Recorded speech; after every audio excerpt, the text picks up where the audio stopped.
khairil anam man unzila alaihi al-Qur'an wa ala alihi wa ashabihi wa tabi'ina wa man tabi'ahum bi ihsan min yaumina hadza ila yaumi liqa'i rabbina rahimir rahman. Allahumma salli wa sallim ala sayyidina Muhammadin miftahi babi rahmatillah adada ma fi ilmillah salatan wa salaman daimaini bidawami mulkillah wa ala alihi wa sahbihi wa man walah wa la haula wa la quwata illa billah.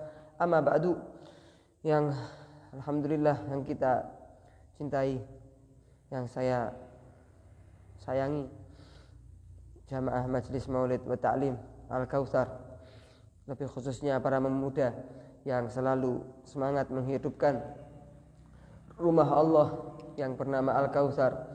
Semoga kita semuanya, lebih khususnya semua segenap nadir takmir remas yang mengurus kemakmuran Masjid Al-Kautsar, diberi minum dari telaga Kautsar oleh Allah Subhanahu wa taala. Amin ya rabbal alamin. Lebih-lebih yang istiqomah salat di masjid ini, lebih-lebih yang istiqomah hadir di majelis di masjid ini, lebih-lebih yang selalu menimba warisan Nabi Muhammad di masjid ini. Semoga amal perbuatan kita semuanya diterima oleh Allah Subhanahu wa taala, bisa menjadi modal kebaikan kita di dunia dan kelak di akhirat. Amin ya rabbal alamin. Alhamdulillah, suatu kemuliaan yang dikhususkan oleh Allah kepada hamba-hambanya sehingga bisa melantunkan sholawat serta salam kepada Nabi mereka, yaitu Rasulullah SAW. Miftahu qada'il hawaij fi sholati ala Nabi SAW. Kunci kita bisa meraih hajat kita, keinginan kita, harapan kita, cita-cita kita adalah ketika kita banyak sholawat kepada Rasulullah SAW. Hati kita enggak pernah lupa dengan Nabi Muhammad, hati kita enggak pernah lupa dengan majelis taklim, hati kita enggak pernah lupa dari silaturrahim dengan sesama muslim. Semoga keistiqomahan kita dijadikan bukti oleh Allah bahwasanya kita adalah umat yang selalu bangga dengan nabinya Muhammad. Amin ya rabbal alamin. Masih membahas kitab Syarhul Ainiyah. Pengajian kita aslinya hari Sabtu awal di setiap bulan, tapi minta maaf setiap Sabtu itu saya selalu hadir di majelis kita di Lailatul Ahad, sehingga mesti nggak pernah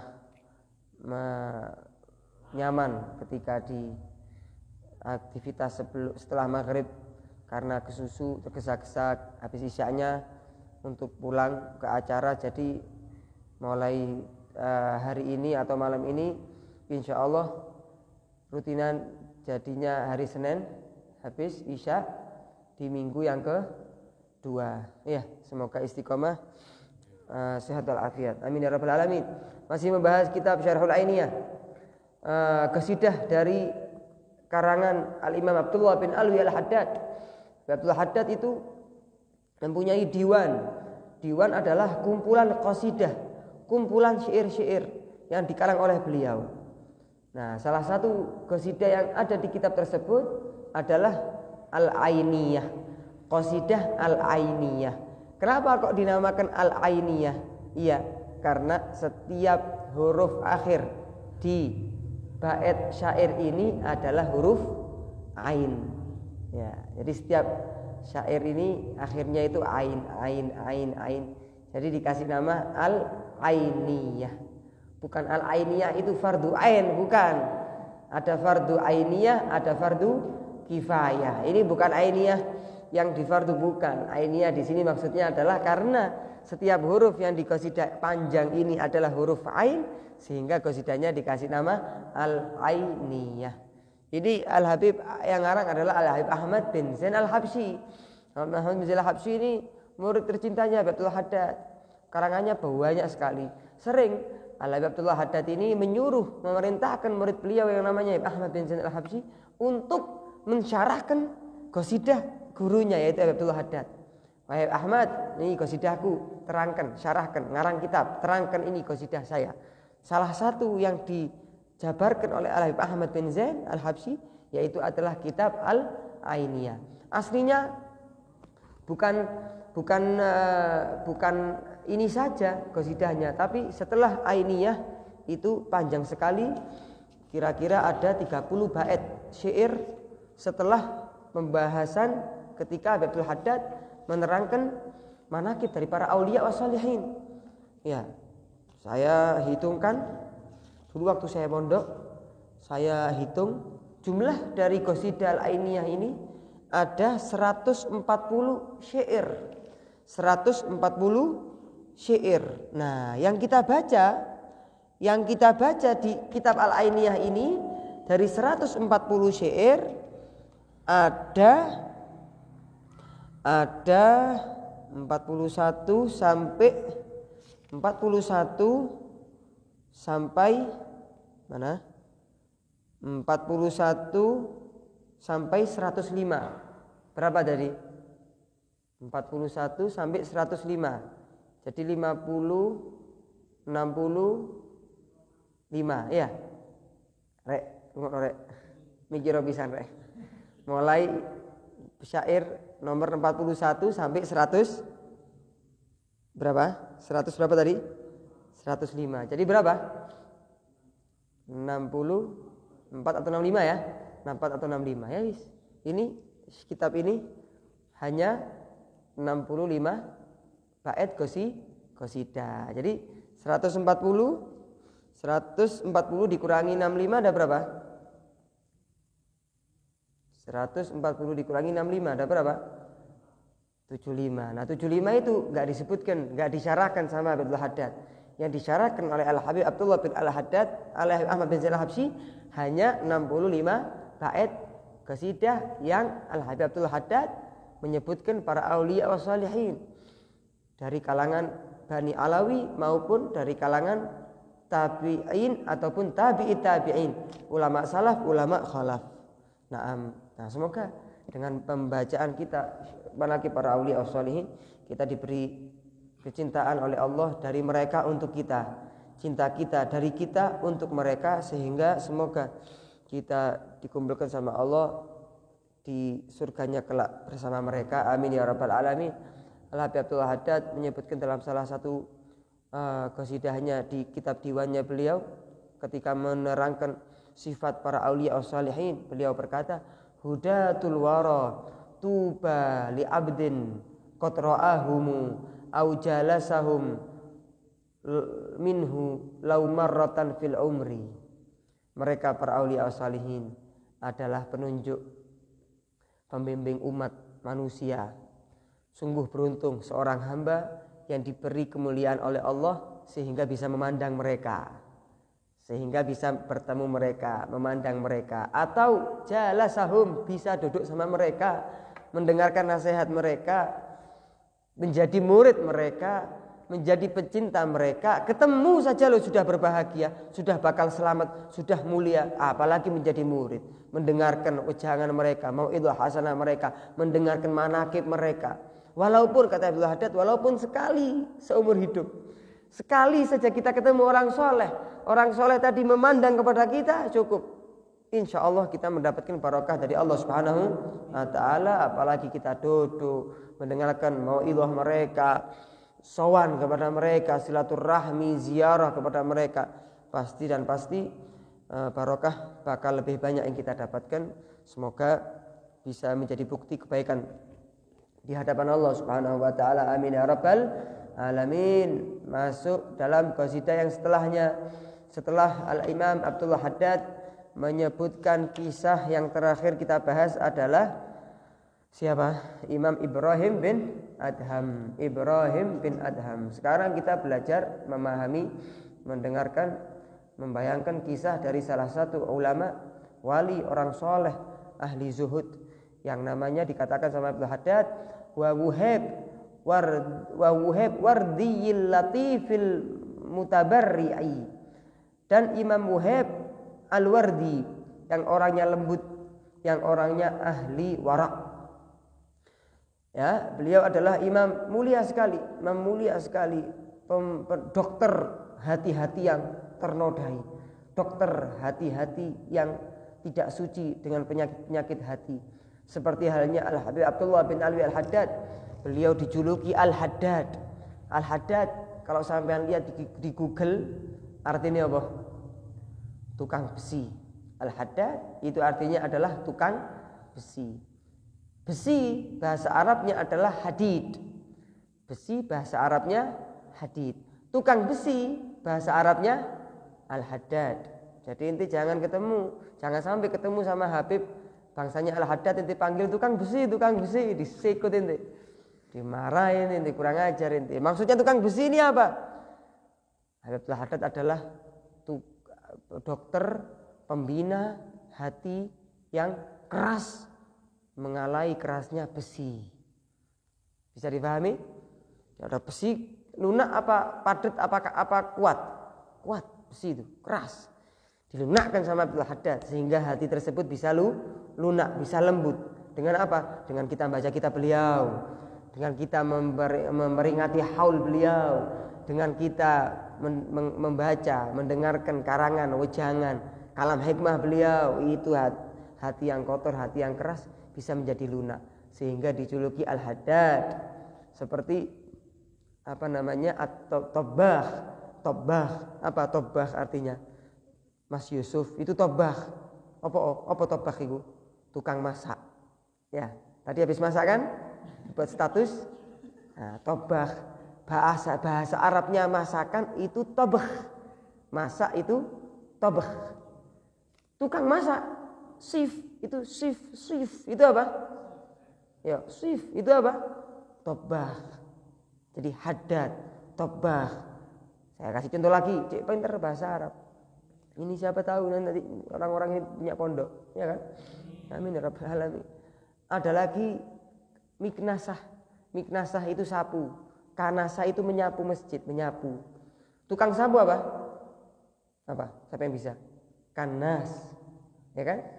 Atas wazan fa'al, haddad, tabbah, kanas. Gitu ya? Itu. Nah, seperti itu. Tukang.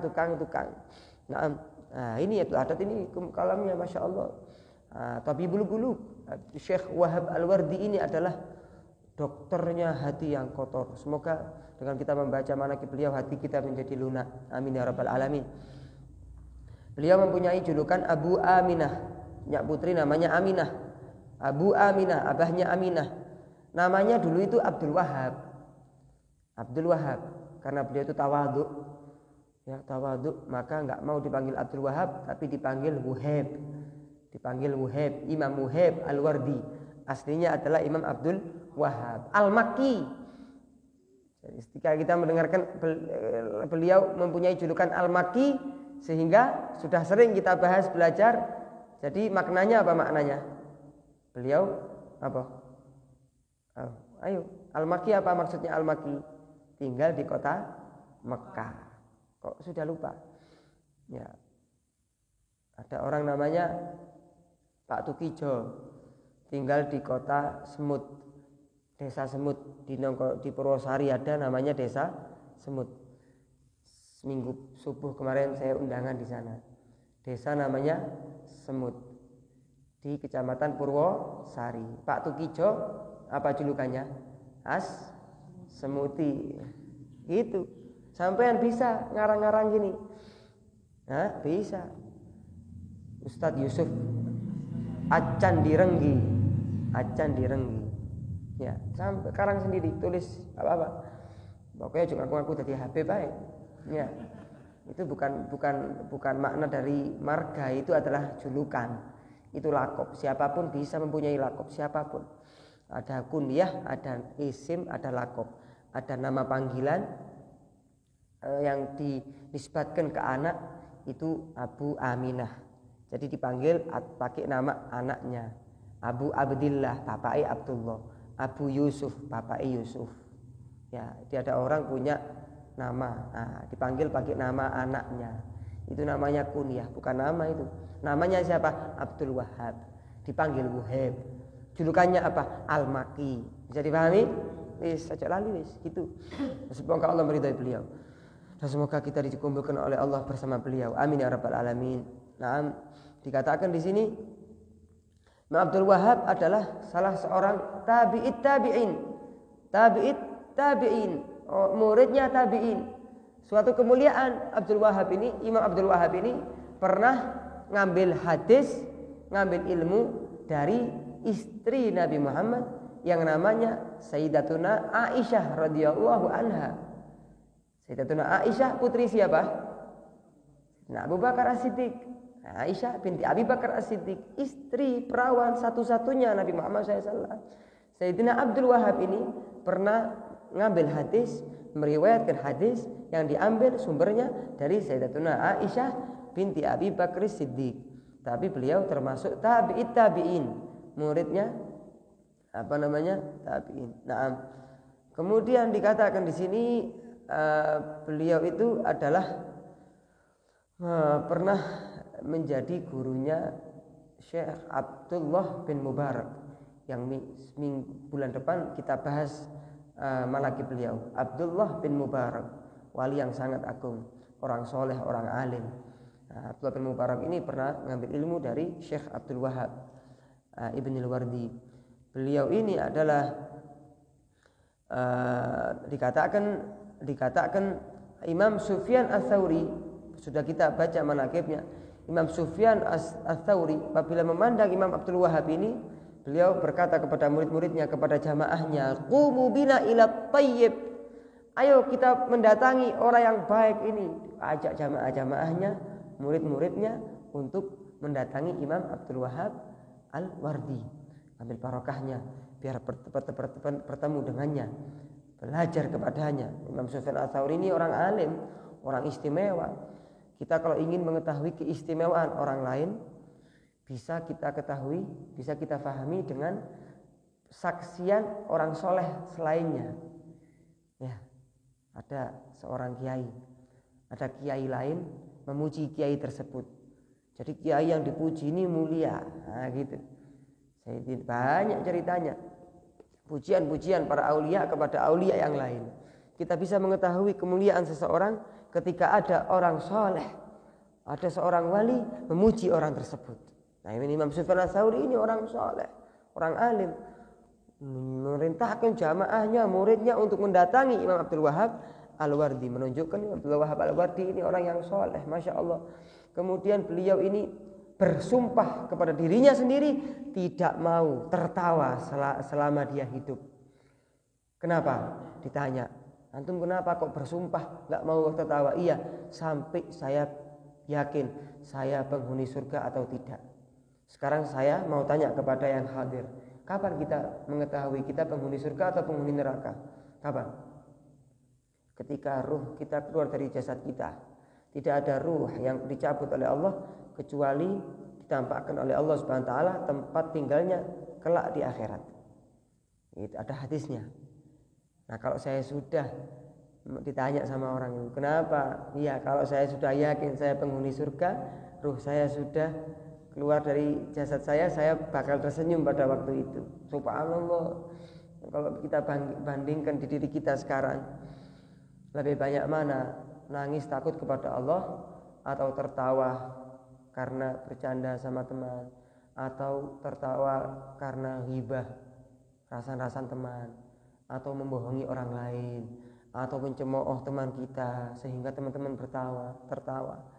Lebih banyakan mana? Nangis kangen sama Nabi, nangis kangen sama Allah, nangis karena takut dosa kita banyak, nangis karena takut su'ul khatimah, banyak macam-macam. Dibanding tertawa kita ghaflah, lalai dari Allah Subhanahu wa taala. Abdul Wahhab Al-Wardi berjanji, bersumpah, kalau diingkari sumpahnya dia berdosa, enggak mau tertawa sampai kedatangan malaikat yang mencabut nyawa, sehingga malaikatnya ini memberitahu dia bahwasanya dia adalah penghuni surga. Subhanallah. Subhanallah. Ada pada kehidupan beliau itu sebelum beliau meninggal, ada orang soleh mimpi, ini disebutkan di kitab ya, ini di kitab saya artikan. Ada orang soleh mimpi bahwasanya Imam Abdul Wahhab ini termasuk ahli surga. Termasuk ahli surga. Apa orang soleh? Mimpinya orang soleh nggak seperti mimpinya kita. Mimpinya kita dari setan. Soalnya turune gak ada wudu, ya apa enggak? Wudu tidurnya ngadep kiri, nggak ngadep kiblat. Wudu tidurnya nggak baca doa. Kalau mimpi-mimpi baik, wes ikutikan setan itu. Eman, Jadi berkatnya kita majelis taklim, mulai malam ini setiap kita tidur siang, tidur malam, jangan sampai nggak punya wudu, jangan sampai nggak ngadep kanan, lempengnya yang di kanan, ngadep kiblat kalau bisa, kasurnya itu ngadepin kiblat, direnovasi habis gini kamarnya, ya, renovasi, dikei stiker Messi tok ae, dicat apa cinta AC Milan warna merah, cinta Chelsea warna biru, ya apa enggak? Cinta Arema warna biru, dicat renovasi, ngidolakan seseorang yang nggak kenal sama Allah. Renovasi, bagaimana caranya tidur kita itu ngadep sama dengan sunnahnya Nabi Muhammad, ngadep kiblat, ngadep kanan, baca doa. Sunnah-sunnah tidur apa saja, banyak sekali siwakan, sunnah-sunnah tidur. Sebelum tidur 2 rakaat, kalau yakin nggak sholat, nggak bangun malam, sholat witir. Sebelum tidur baca surat Tabarok, baca ayat kursi, itu sunnah-sunnahnya. Bismikallahumma ahya wa bismika amut, baca doa. Macam-macam banyak di kitab-kitab itu doa-doa dan sunnah-sunnahnya ketika hendak mau tidur. Nah, itu mimpinya orang yang ngikuti, mimpinya orang yang tidurnya itu ngikuti sunnahnya Nabi. Kata guru saya Habib Umar, sara naumuhu yaqadah. Tidurnya dia itu seakan-akan dia itu hidup, enggak tidur dan dia ibadah. Sara naumuhu yaqadah wa ibadah. Tidurnya orang yang ngikuti sunnahnya Nabi, man nama bi adabin naum, siapa yang tidur dengan adabnya tidur, sara naumuhu yaqadah wa ibadah. Maka tidurnya itu dihitung ibadah sama Allah sampai dia bangun. Allahumma sholli ala Muhammad. Kita tidur malam 6 jam atau 5 jam. Nah, 5 jam ini 6 jam ini bisa dikasih ibadah pahala sama Allah. Pahala ibadah sama Allah apabila kita melaksanakan sunnah-sunnah tidur. Maka sayang-sayang, eman, rugi orang yang tidur tidak melaksanakan sunnah-sunnah Nabi Muhammad. Kita nggak bakal tahu sunnah-sunnah tidur kecuali kalau kita mencari ilmu. Iya, belajar, tanya, cari ilmu pengetahuan agar kita mendapatkan ganjaran banyak dari Allah Subhanahu wa taala. Ada orang soleh tidur dikasih tahu sama Allah atau sama malaikat bahwasanya Imam Abdul Wahab Al-Wardi ini termasuk ahli surga. Bangun dari tidurnya orang soleh ini, datang ke Imam Abdul Wahab Al-Wardi. Wahai Imam Abdul Wahab, ubasyiruka bi bisyarah, saya bakal ngasih engkau kabar gembira. Apa itu? Saya tadi malam tidur dapat kabar bahwasanya engkau itu termasuk penghuni surga. Marah Imam Abdul Wahab Al-Wardi, ditinggal orang tersebut. Ditanya, kenapa kok marah? Kenapa kok ditinggal? Enggak pantasnya antum itu senang, bahagia. Dan antum ini penghuni surga. Katanya apa? Iya, ana khaf innuh minasyaitan. Saya khawatir, saya suudzon sama diri saya sendiri. Mungkin saja mimpimu itu dari setan. Padahal dia orang soleh. Tapi dia suudzon sama dirinya sendiri. Kita jangan pernah suudzon sama orang lain. Suudzon itu diperbolehkan hanya satu saja. Kapan? Kepada kita sendiri. Jangan pernah husnudzon kepada kita. Tapi kita itu harus berharap baik kepada Allah Subhanahu wa taala. Beda. Husnudzon kepada Allah dengan kita husnudzon dengan diri kita sendiri. Insya Allah saya orang soleh. Nah, ini yang nggak boleh. Ini husnudzon sama diri sendiri. Nggak, jangan. Saya insya Allah orang baik. Saya insya Allah dicintai Nabi. Saya insya Allah. Nah, jangan. Tapi kita harus berharap baik kepada Allah, husnudzon kepada Allah. Semoga saya menjadi orang baik. Nah, ini harapan. Semoga saya dicintai Nabi. Semoga saya orang soleh. Semoga ini adalah harapan yang kita haturkan kepada Allah. Bukti husnudzon tersebut bakal terjadi di diri kita apabila dibarengi dengan amal soleh. Orang akhir zaman itu banyak husnudzon sama dirinya sendiri tanpa dibarengi amal soleh. Sehingga dia keluar dari dunia muflis. Muflis itu rugi, eman. Ya, kata Imam Ahmad Hasan Al-Basri mengatakan banyak orang keluar dari dunia wahwa muflis. Kenapa? Karena dia mengira dia orang baik padahal dia bukan orang baik. Suudzonlah engkau dengan dirimu sendiri. Husnudzonlah engkau dengan orang lain agar engkau menjadi orang yang baik. Nah, ini beliau suudzon sama dirinya sendiri. Enggak. Saya mungkin bukan termasuk ahli surga. Dan engkau orang soleh, mungkin saja mimpimu adalah mimpi dari setan. Ketika hadir wafatnya beliau dengar bersuara. Ya shadiqal wa'ad, wahai orang yang setia menjalankan janjinya. Wa ya wafiyal ahad, orang yang selalu menjalankan perintah Allah Subhanahu wa taala. Wafait, kau sungguh orang yang berhasil sekarang. Subhanallah, semoga kita menjadi orang yang berhasil. Ini beliau ini warak sekali, orangnya ahli warak, meninggalkan yang remang-remang, takut terjerumus dalam sesuatu yang haram. Sampai beliau itu kurus sekali, dan beliau kurus meninggal dalam keadaan kurus. Kalau kita kurus karena kekurangan vitamin, gak tahu seneng, makanya kurus, atau kurusnya dari gen, tahu gen, dari keturunan. Ya, walaupun makannya banyak, tapi kalau emang gennya, kabahnya ibunya itu kurus, ya kurus terus. Ya, atau kurang gizi, kurang vitamin, atau terlalu capek jadi kurus. Kalau beliau ini bisa gemuk tapi nggak mau gemuk. Kenapa? Karena nggak banyak makan.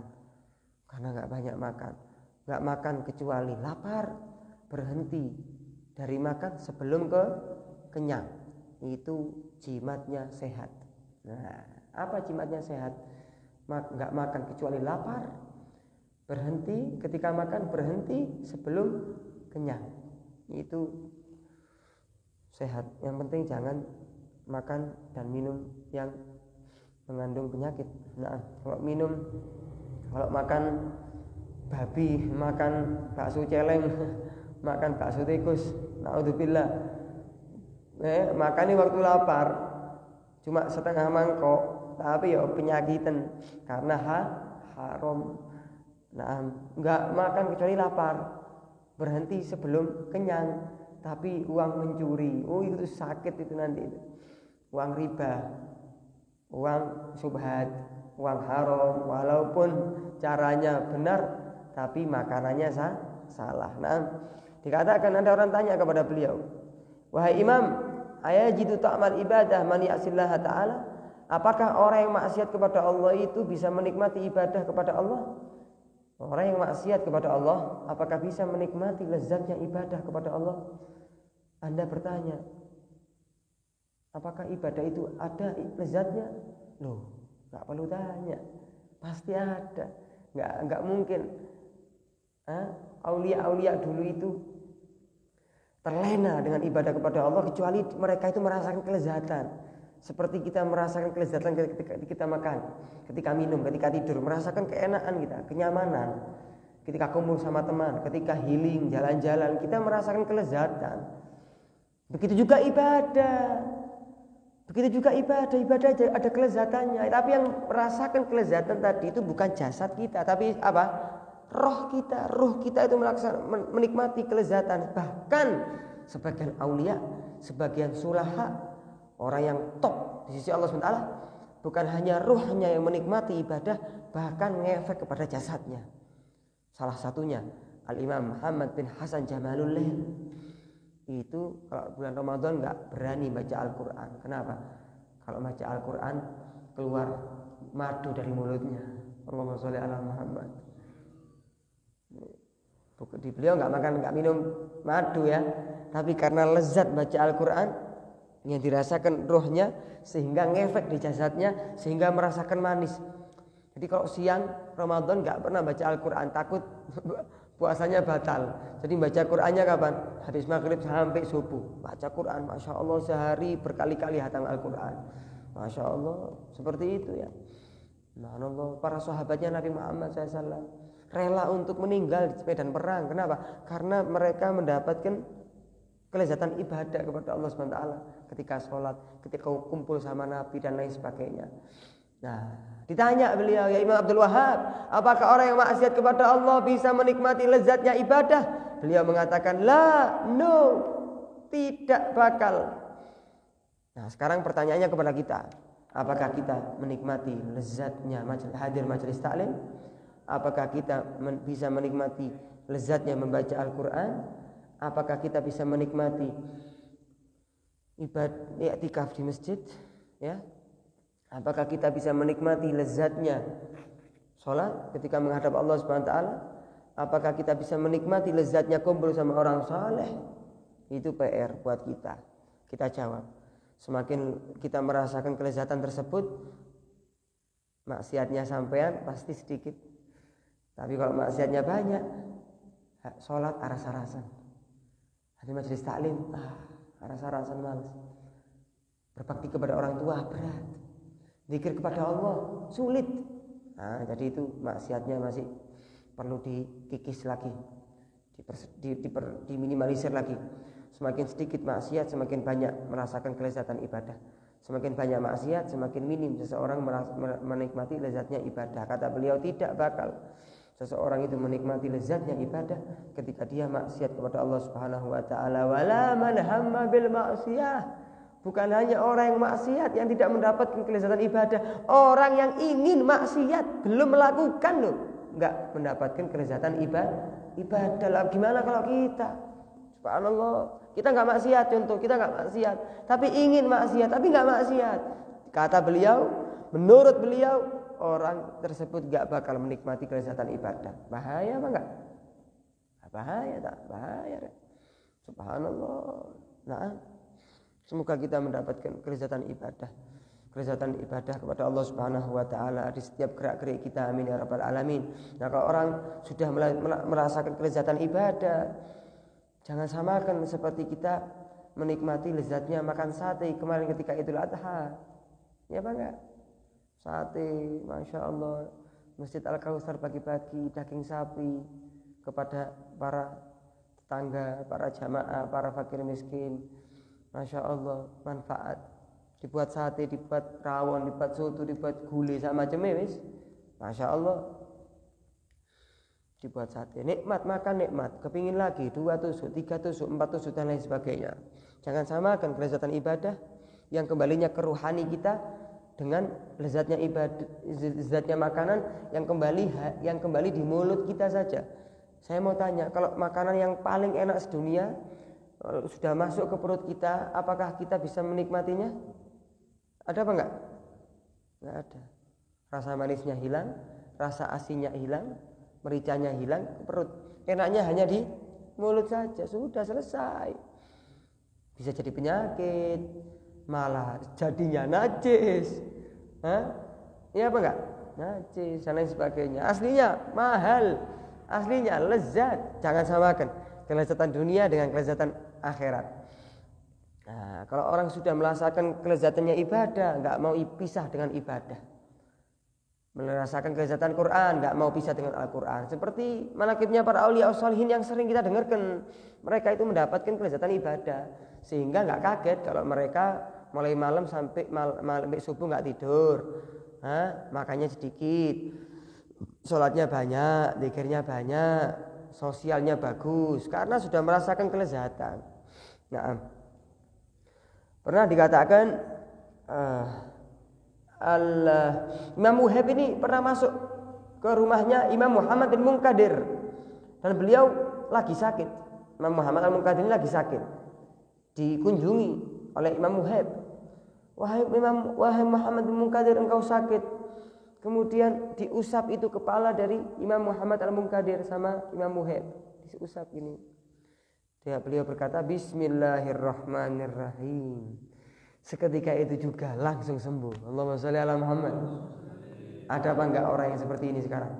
Ada, insya Allah ya. Ada. Husnudzon sama siapapun. Apalagi sama Ustadz, sama Kiai, sama Habib, sama Gus yang soleh. Husnudzon, minta doa agar sembuh penyakitnya. Kalau waktu dikunjungi suruh ngusapin, ambil baca Fatihah sambil baca basmalah seperti Imam Muhaib. Ya, langsung sembuh. Kemudian ditanya, beliau berkata, "Lau qara'aha shadiqun ala jabal lazan." Kalaupun ada orang yang benar-benar baik di sisi Allah, orang jujur hatinya, jujur perilakunya, jujur perkataannya, tidak dibaca di suatu gunung kecuali gunung tadi itu bakal menjadi pasir. Karena begitu kuat kejujuran orang tersebut kepada Allah Subhanahu wa taala. Jangan hanya sakit, gunung bisa menjadi pasir. Apalagi orang sakit, baca Bismillahirrahmanirrahim langsung sembuh. Ya. Sekarang kita minta barokah Fatihah, Habib, Kiai, Ustadz, air, Bib doain biar sembuh, Bib. Ustadz, Kiai, Gus enggak sembuh. Diminum enggak sembuh. Gak sembuh, tambah loro. Apa? Gusi seneng goro, Habibe seneng maksiat, Ustadz mokong, kekurang barokah. Ya, tapi kalau yang baca itu dari hati yang bersih, yang baca Fatihah, baca basmalah dari orang yang baik, pasti ngefek positif kepada yang minum. Pasti. Pernah Al-Imam Al-Habib Abdul Qadir bin Ahmad As-Segaf kalau nggak salah, dari kota Jeddah, Kutub, itu dimintai air barokah pada yang sakit, dimintai air barokah, dimintain ya dibacain, dikasihkan langsung sembuh. Kemudian orang yang minta air tadi ini datang ke Abdul Qadir, Abdul Qadir makasih banyak, barokah airnya antum itu yang saya berikan itu langsung sembuh. Kok bisa ya? Balik sering aku minta ke orang lain tapi nggak sembuh, tapi dari antum sembuh. Iya, farq, yang baca beda, mulutnya beda, hatinya beda. Semakin dekat hati yang baca kepada Allah, semakin ngefek positif air ataupun doa yang dipanjatkan oleh seorang tersebut. Semoga doa kita kabul seperti doanya Imam Abdul Wahab Al-Wardi, amin ya rabbal alamin. Ya, seperti itu ya. Pernah beliau ketika sujud di dalam salah satu ibadahnya, beliau mendengarkan suara tanpa ada wujudnya. Irfa' ra'sak faqad ghufira lak. Wahai Imam Abdul Wahab, jangan lama-lama sujud, angkat kepalamu, ketahuilah engkau sudah diampuni sama Allah Subhanahu wa taala. Kira-kira kalau kita mendapatkan suara tanpa ada wujudnya seperti ini, kita tambah semangat ibadah apa cukup wis aku diampuni ambek Gusti Allah. Saya tadi dengarkan suara tanpa ada wujudnya. Wis angkat suara, angkat sujudmu, selesai sholat, kau sudah diampuni sama Allah. Wis prei badani apa tambah semangat? Prei badani. Mereka tidak. Walaupun itu benar datangnya dari Allah, mereka tambah semangat ibadah. Subhanallah. Subhanallah. Para aulia sholihin seperti itu ya. Seperti itu para aulia sholihin. Semoga kita mendapatkan barokah beliau. Semoga kita dijadikan pecinta beliau. Amin ya rabbal alamin. Beliau ini orang yang sibuk ibadah dari mencari ilmu. Beliau lebih banyak ibadahnya ketimbang ngambil hadis-hadis.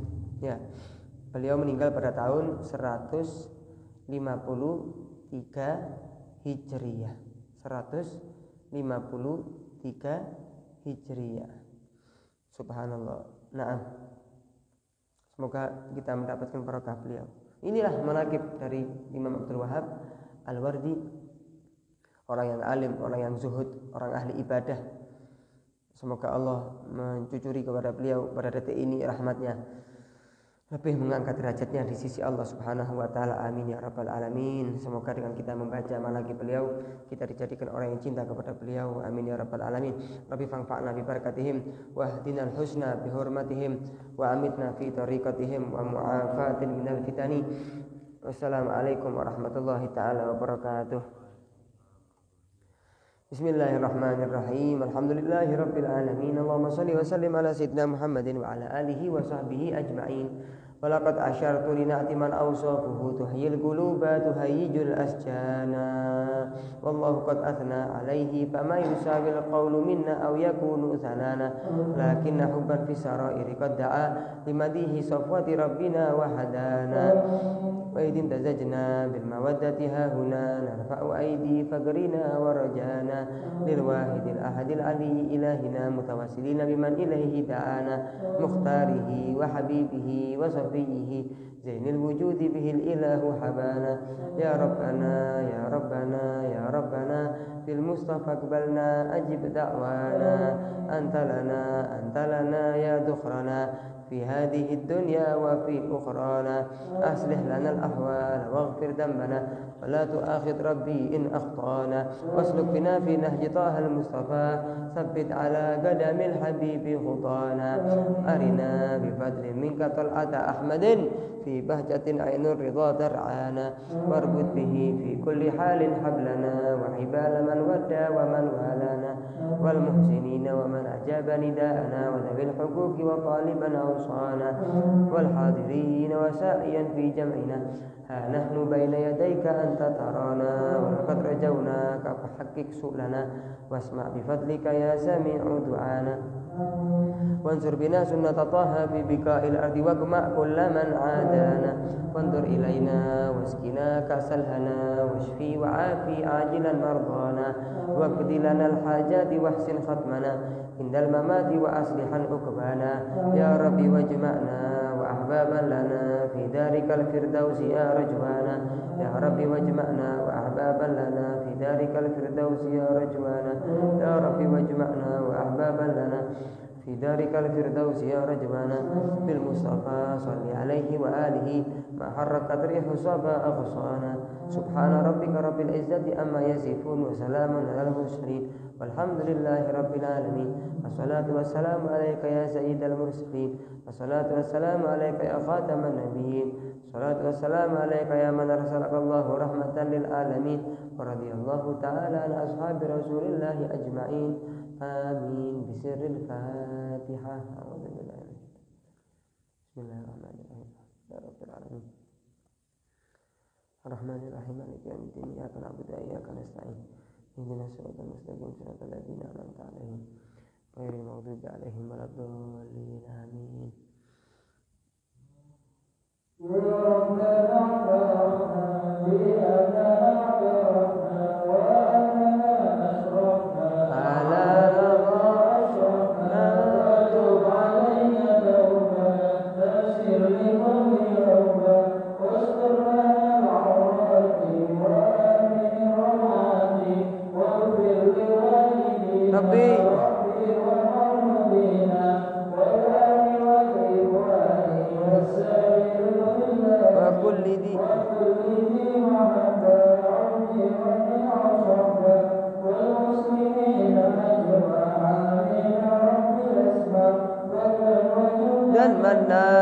باكتساب منا بالمصطفى الرسول نهضى بكل سهول صلى وسلم ربي